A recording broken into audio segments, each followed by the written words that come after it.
hari Rabu minta izin hendak melaksanakan sosialisasi tentang budaya positif bersama kekawanan. Jadi ulun mohon izin nontian lawan nanti pada tanggal 31 Mei ulun hendak mengadakan pembimbingan individu. Nanti PP ulun datang, ulun mohon izinnya nontian. Untuk sosialisasi apa Pak? Budaya positif. Budaya positif di kelas? Di kelas 4. Kelas 4. Nah, kemudian pendampingan apa? Pendampingan berarti bersama Ibu Ayu. Silakan kami berikan izin kepada para PI untuk melaksanakan semua kegiatan yang hubungan dengan rencana yang telah disiapkan. Terima kasih atas izinnya, Bu. Assalamualaikum warahmatullahi wabarakatuh. Pertama-tama biarpun kita tidak ada para sekolah, tapi mengucapkan terima kasih kepada beliau yang sudah hari ini memberikan izin kepada ulun untuk menyampaikan sosialisasi tentang budaya positif yang ada di sekolah, serta sekaligus kita hari ini mengadakan komunitas sekolah kita, dan mudah-mudahan kedepannya nanti komunitas sekolah kita ini akan terus berjalan. Kemudian mengucapkan juga terima kasih kepada Bapak dan Ibu Guru yang mau menyempatkan waktunya untuk hadir pada hari ini, guna untuk mendengarkan apa penyampaian ulun tentang materi hari ini. Langsung saja hari ini ulun sampaikan materinya, yaitu tadi tentang budaya positif, bagaimana kita menerapkan budaya positif di sekolah kita, yaitu judulnya hari ini itu menyebarkan pemahaman dan penerapan budaya positif. Artinya bagaimana kita di sekolah dapat melaksanakan kegiatan budaya positif bagi peserta didik, khususnya peserta didik di kelas tinggi.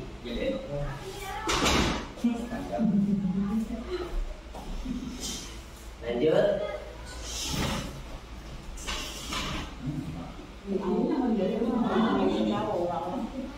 Yang pertama, konsep budaya positif yang akan kita pelajari pada hari ini. Yang pertama dulu, perubahan pada paradigma belajar. Kemudian yang kedua, disiplin positif. Yang ketiga, nilai-nilai kebajikan. Yang keempat, kebutuhan dasar manusia. Yang kelima, motivasi perilaku manusia. Yang keenam, posisi kontrol guru. Yang ketujuh, keyakinan kelas. Dan yang kedelapan, segitiga restitusi. Yang pertama dulu, pembelajaran dengan paradigma baru. Pembelajaran ini ternyata merupakan pembelajaran yang dibuat berdasarkan prinsip pembelajaran berdiferensiasi untuk mewujudkan wakil pelajar Pancasila. Pembelajaran berdiferensiasi ini maksudnya artinya pembelajaran yang sesuai bakat dan minat peserta didik atau murid kita di sekolah. Contohnya seperti ini, apabila kita memberi pembelajaran dengan tema misalnya gotong royong, maka kita sebagai guru harus benar-benar melihat seperti apa bakat murid kita tersebut. Jangan kita fokus apa yang kita inginkan. Misalnya ada anak didik kita yang bisa menggambar atau bisa menulis, maka dari situ kita dari tema gotong royong tadi, anak-anak silakan memilih dia mau bagaimana cara menjawab pertanyaan yang kita berikan. Jangan fokus apa yang mau kita kehendaki. Itu artinya pembelajaran berdiferensiasi. Kemudian selanjutnya tentang disiplin positif. Disiplin berasal dari kata disiplina, artinya belajar yang mengacu pada disiplin diri, yang memiliki tanggung jawab terhadap apa yang dilakukannya berdasarkan nilai-nilai yang sangat diyakininya. Nah, disiplin positif salah satu caranya yaitu kita menerapkan disiplin. Tujuannya untuk menumbuhkan kesadaran peserta didik melakukan sesuatu tanpa harus diberi imbalan, penghargaan, ancaman atau hukuman. Maksudnya di sini apabila kita menyuruh siswa untuk melakukan sesuatu, jangan sampai dia di dalam hatinya ingin mendapatkan suatu imbalan atau penghargaan. Nantinya kalau kita sebagai guru menyuruh kekanakan kemudian tanpa yang sebelumnya memberikan imbalan, tanpa kita berikan imbalan, nanti dia akan merasa yang pertama pasti tentunya kecewa. Nah, tujuannya yaitu kita dapat menciptakan peserta didik yang memiliki disiplin diri sehingga perilakunya ke arah yang lebih baik sesuai nilai-nilai kebajikan universal. Yang selanjutnya kebutuhan dasar manusia. Kebutuhan dasar manusia yaitu sesuatu yang dilakukan untuk mendapatkan apa yang kita inginkan dan memiliki tujuan tertentu agar kebutuhan dasar dapat terpenuhi. Kebutuhan kita yaitu yang pertama kebutuhan primer, kebutuhan sekunder.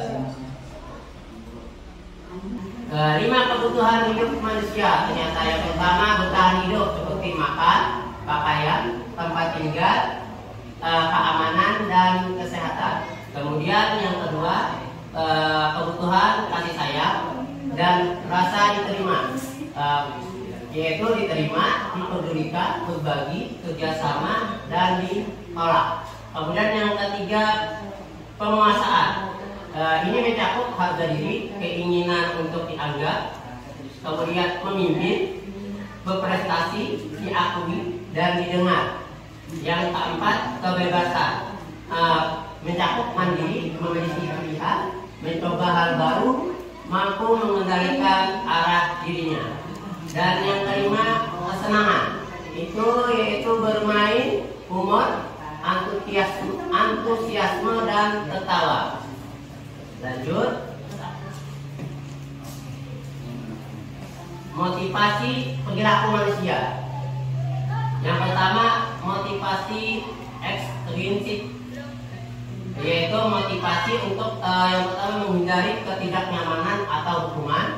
Kemudian motivasi untuk mendapatkan imbalan, penghargaan dari orang lain.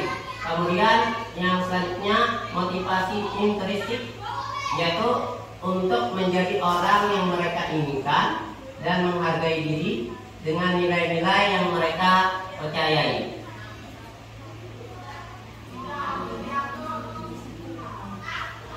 Itu di sini itu mencakup 3. Yang pertama hukuman, kemudian konsekuensi dan restitusi. Hukuman itu apa? Hukuman itu ternyata kita di sekolah kita secara tidak langsung sudah kita lakukan. Yang pertama hukuman itu ternyata tidak terencana atau tiba-tiba. Kemudian murid tidak tahu apa yang akan terjadi atau tidak dilibatkan. Kemudian selanjutnya berupa hukuman fisik atau psikis. Konsekuensi ini pembagiannya itu terencana atau disepakati sesuai aturan. Kemudian murid tetap dibuat tidak nyaman. Sikap guru selalu memonitor murid. Yang terakhir restitusi. Ini mencakup proses menciptakan kondisi bagi murid untuk memperbaiki kesalahan, bukan berarti mencari kesalahan.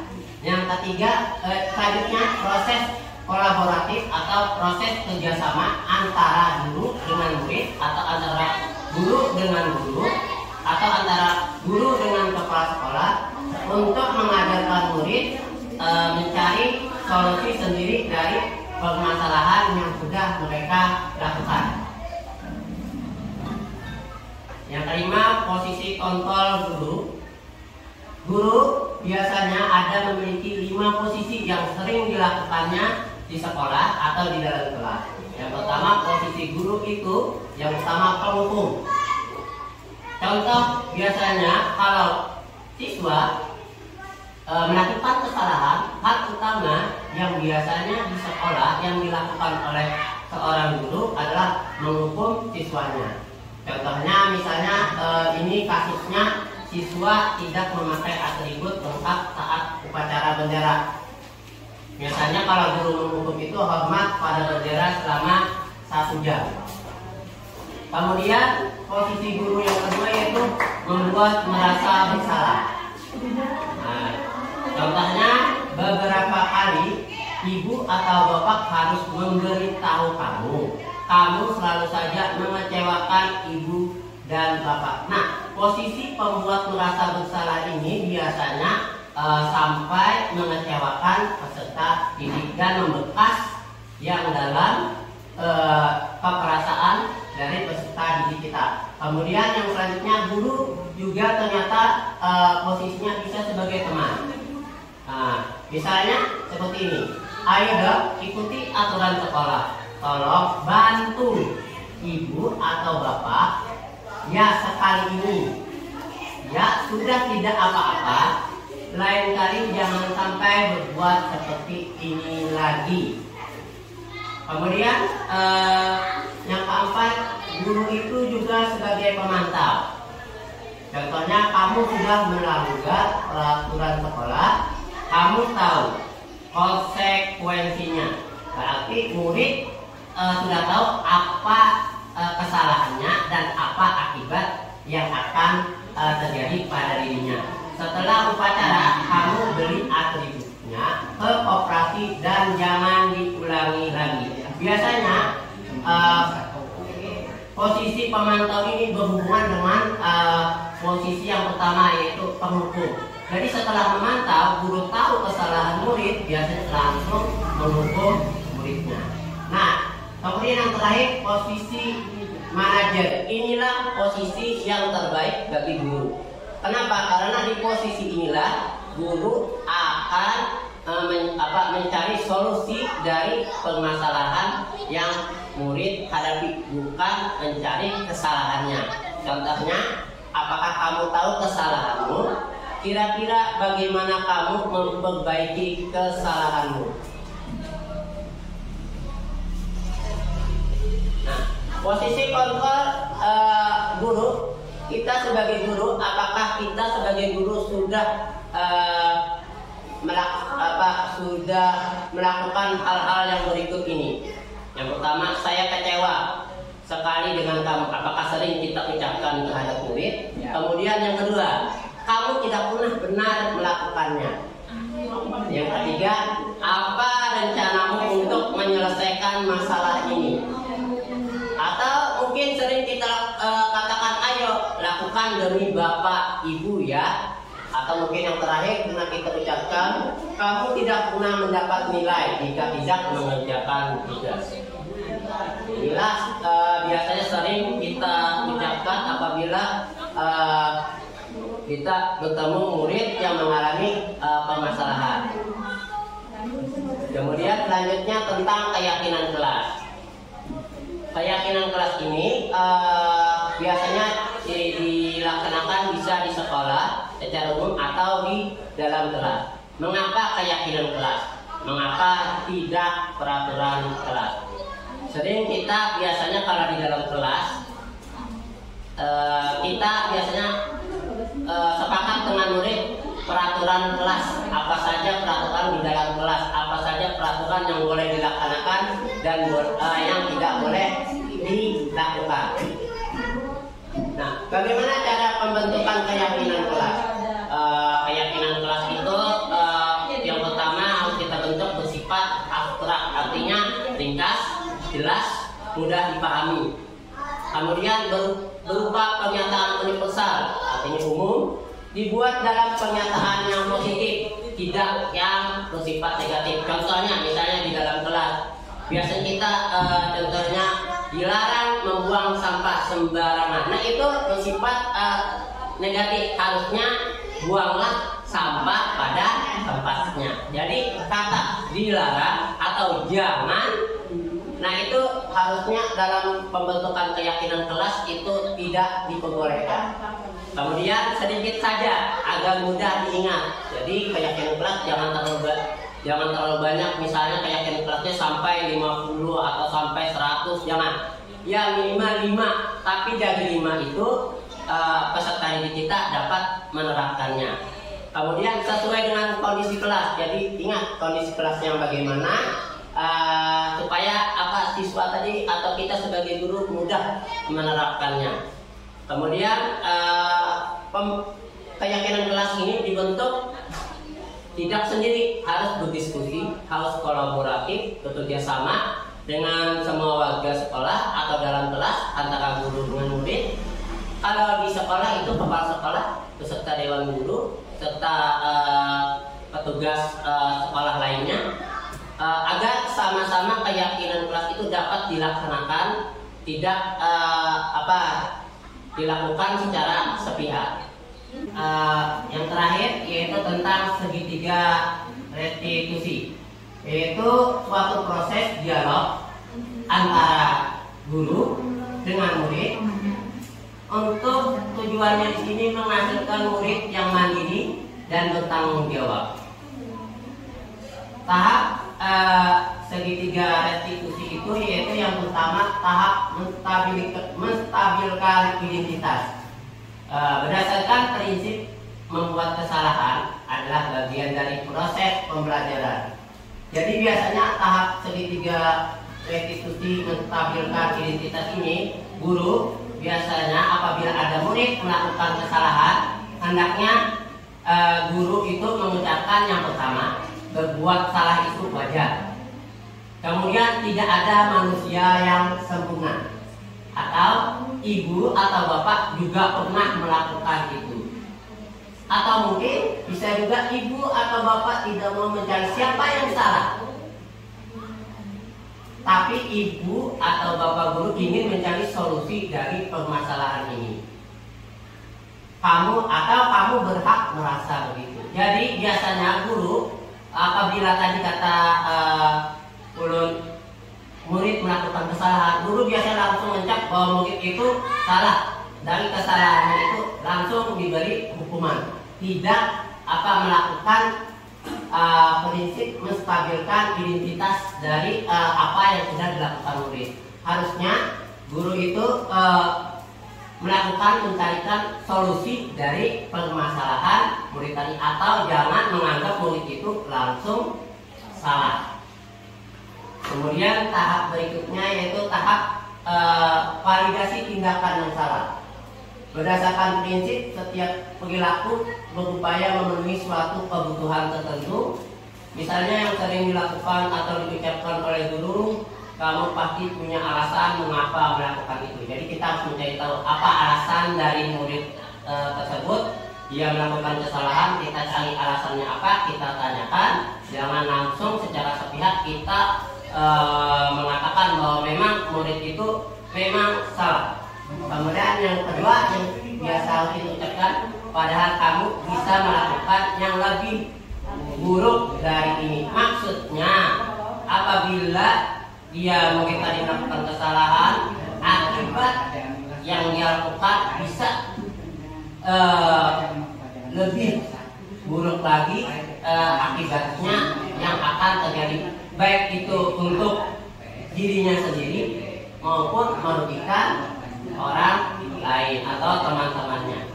Kemudian selanjutnya, kamu patut bangga karena telah melindungi sesuatu yang penting buatmu. Nah, jadi murid di sini apabila melakukan suatu kesalahan, misalnya dia berkelahi, berarti ada sesuatu yang ia lindungi, yang ia pertahankan. Tidak mungkin apabila ada peserta didik atau murid yang berkelahi, tidak ada alasan yang ingin ia pertahankan. Kemudian selanjutnya, kamu melakukannya karena mempertahankan sesuatu yang penting. Ya, tadi hubungannya sama dengan yang di atas. Kamu patut bangga karena telah melindungi sesuatu yang penting buatmu. Ini tahap yang terakhir dari segitiga restitusi, menanyakan keyakinan. Biasanya setelah selesai, guru itu menanyakan apa sudah keyakinan yang sudah disepakati bersama-sama, baik itu di dalam kelas ataupun di sekolah. Kemudian nilai-nilai apa yang telah disepakati bersama. Kemudian seperti apa gambaran sebuah kelas yang ideal menurut kamu. Kemudian yang terakhir, kamu ingin menjadi orang yang seperti apa. Kesimpulannya, dalam menerapkan disiplin positif, kita sebagai guru harusnya memiliki standar kepribadian yang profesional dan sosial yang baik. Bagaimana diri sebagai among di sini adalah manajer. Kita sebagai guru harus menuntun murid-murid kita menjadi insan atau manusia yang agamis, sesuai agama, mandiri, merdeka, dan bertanggung jawab. Ini sesuai standar nasional pendidikan.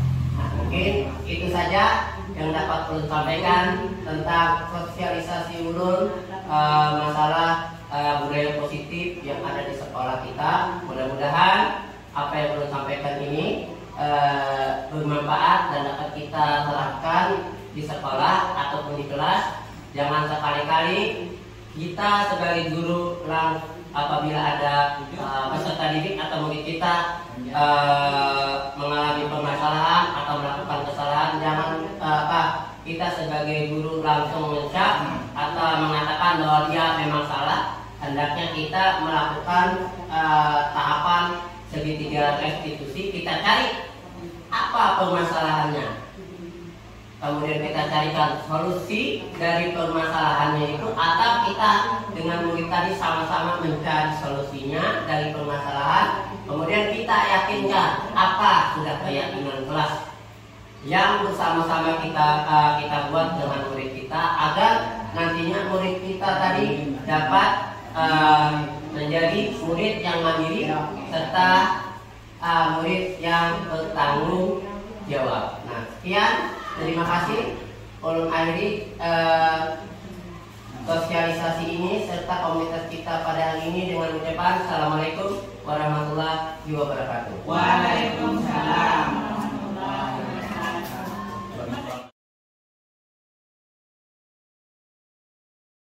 Assalamualaikum warahmatullahi wabarakatuh. Saya Nur Hamidah SPD ingin mengucapkan terima kasih kepada Bapak Rabi yang sudah memberikan pemahaman kepada saya tentang budaya positif serta disiplin positif, agar nantinya dapat mengimplementasikan untuk murid di sekolah dan di kelas. Terima kasih. Assalamualaikum warahmatullahi wabarakatuh. Perkenalkan, nama saya Enia, guru pendidikan agama Islam. Terima kasih kepada Bapak Rafi yang telah memberikan materi tentang budaya positif serta disiplin positif, agar nantinya saya mengimplementasikannya kepada siswa-siswi di sekolah. Terima kasih. Assalamualaikum warahmatullahi wabarakatuh. Saya Nusfiani SPD ingin mengucapkan terima kasih kepada Bapak Rafi yang sudah memberikan pemahaman kepada saya tentang budaya positif serta disiplin positif, agar nantinya kita dapat mengimplementasikan untuk murid di sekolah dan di kelas. Terima kasih. Assalamualaikum warahmatullahi wabarakatuh. Waalaikumsalam warahmatullahi wabarakatuh. Selamat pagi. Pagi. Alhamdulillah kita hari ini ketemu kembali untuk belajar. Nah, sebelum belajar, ada yang ingin Bapak tanyakan? Apakah hari ini kelasnya sudah difungsikan? Sudah. Hari ini siapa yang tidak hadir? Hadir semua. Nah, apakah sudah baca doa? Belum. Kalau belum baca doa, satu orang pimpin ke depan untuk memimpin baca doa. Silakan Akbar, silakan pimpin baca doanya. Teman-teman, sebelum kita belajar, marilah kita berdoa dimulai. Bismillahirrahmanirrahim. Alhamdulillahirabbil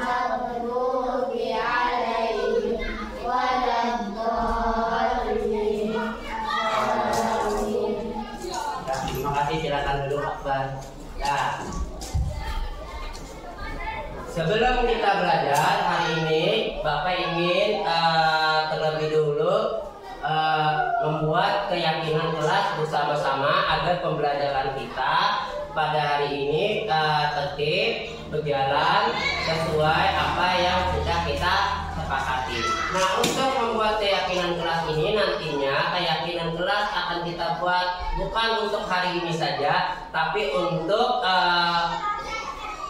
nanti dan selanjutnya apa yang ada di dalam kelas kita. Nah, keyakinan kelas ini bukan berarti suatu peraturan kelas. Coba perhatikan keyakinan kelas ini dibuat, yaitu yang pertama bersifat abstrak, artinya ringkas, jelas, mudah dipahami. Jadi membuat keyakinan kelas itu jangan terlalu panjang, tidak jelas, tidak mudah dipahami, tapi harus singkat, jelas, padat, dan mudah dipahami. Kemudian yang kedua berupa pertanyaan. Ketiga dibuat dalam pertanyaan yang positif, artinya positif ini yang bagus.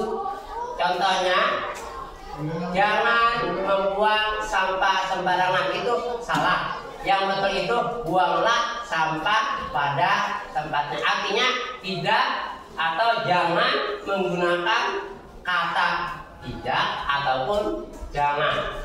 Kemudian yang selanjutnya sedikit saja agar mudah diingat. Jadi pendek. Jadi supaya apa? Kita di dalam kelas bisa mengingat apa sih keyakinan kelas yang sudah kita buat. Kemudian sesuai dengan kondisi kelas, ya, kondisi kelas kita bagaimana, nah disesuaikan. Kemudian selanjutnya semua warga sekolah, bagi kita yang di dalam kelas itu dilibatkan, diikut sertakan dalam membuat keyakinan kelas. Ingat, keyakinan kelas bukan peraturan kelas. Contoh keyakinan kelas itu seperti apa, Pak? Ini seperti ini.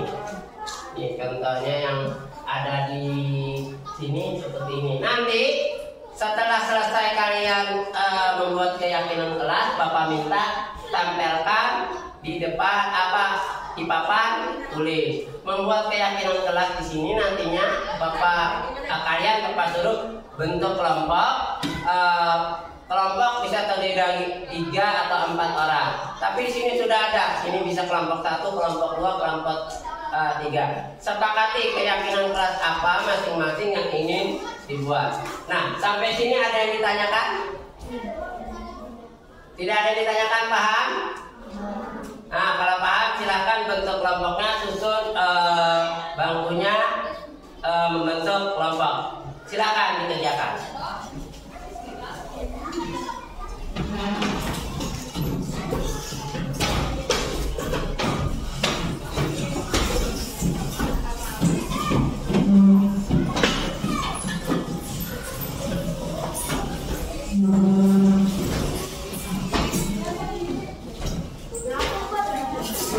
Untuk kelompok di sana bangkunya aja di bawah, letakkan. Ya, kalian silakan mau seperti apa, sudah? Nah, coba perhatikan. Ini kertasnya nanti Bapak bagi, kalian tuliskan apa keyakinan kalian untuk kelas kita. Kemudian kalian sepakati bersama-sama. Nanti setelah selesai, setiap orang di dalam kelompok maju tempelkan hasilnya di papan tulis. Bukan satu orang satu kelompok, bukan satu orang itu satu. Nanti kalau ada di dalam kelompok 4, berarti keempatnya membuat keyakinan kelas yang ingin ditulis. Tapi sepakati bersama-sama di dalam kelompok apakah nanti sesuai atau tidak.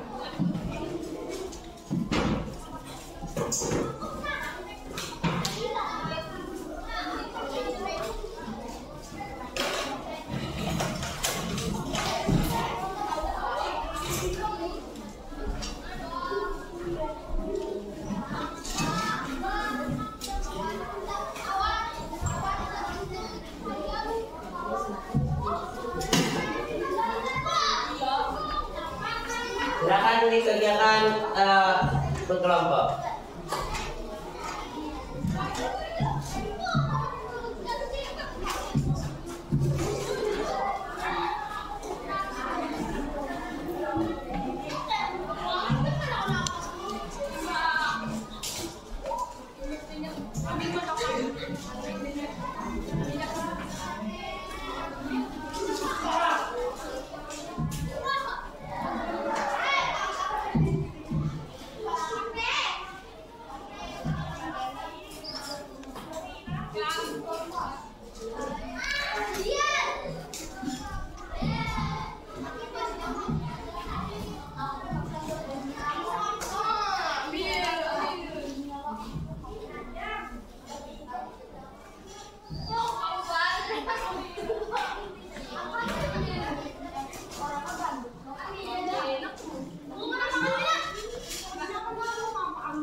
Sudah? Apakah kalian sudah membuatnya? Kalau sudah, kita siap-siap untuk menempelkan di papan tulis. Sudah atau belum? Belum.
Sudah? Bersikaplah sopan santun kepada semua orang.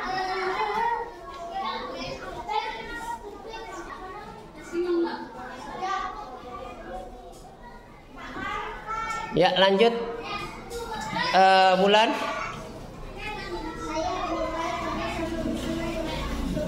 Lanjut 3. Bacakan. Ida. Bersikaplah baik kepada semua orang.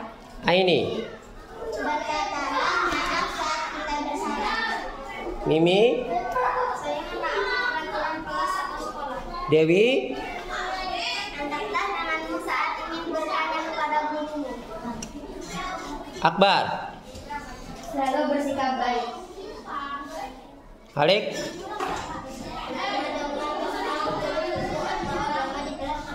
Alpian. Ayo mencoba secara bergantian. Aman. Angkat tanganmu sebelum berbicara. Lapli. Datang tepat waktu ke sekolah. Rizky. Iya. Sudah. Sekarang kita coba. Kalau sudah silakan Bapak minta kelompok 1 dulu untuk menempelkan hasil dari keyakinan kelas yang sudah dibuat. Mulai dari siapa dulu? Silakan Alibah tempelkan.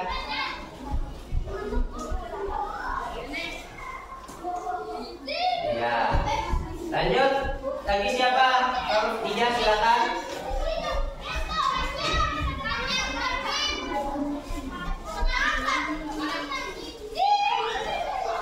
Ya, lanjut siapa lagi? Silakan ditempelkan.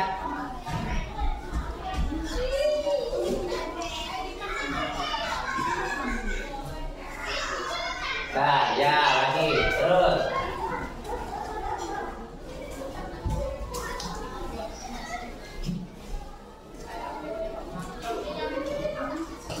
Lanjut lagi.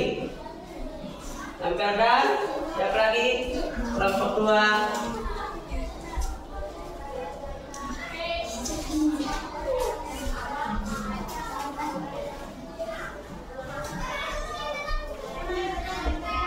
Lanjut, ya, tempelkan.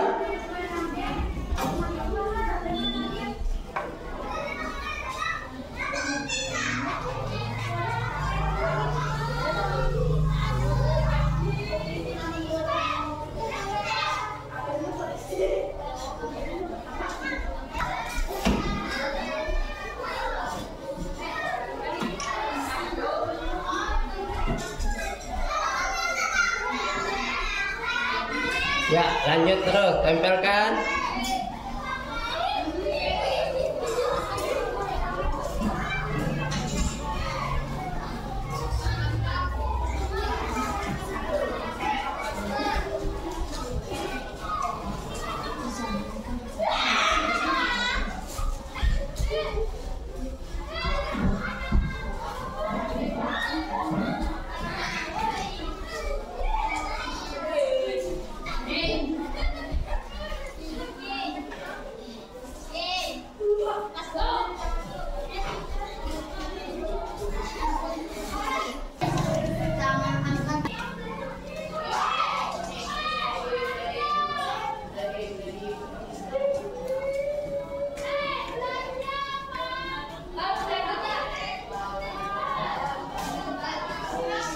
sebelum Bapak akhiri kita membuat keyakinan kelas ini, Bapak minta satu orang nanti membaca di depan, bacakan apa keyakinan kelas yang sudah dibuat. Bapak minta Akbar silakan untuk membacakan keyakinan kelas yang sudah dibuat.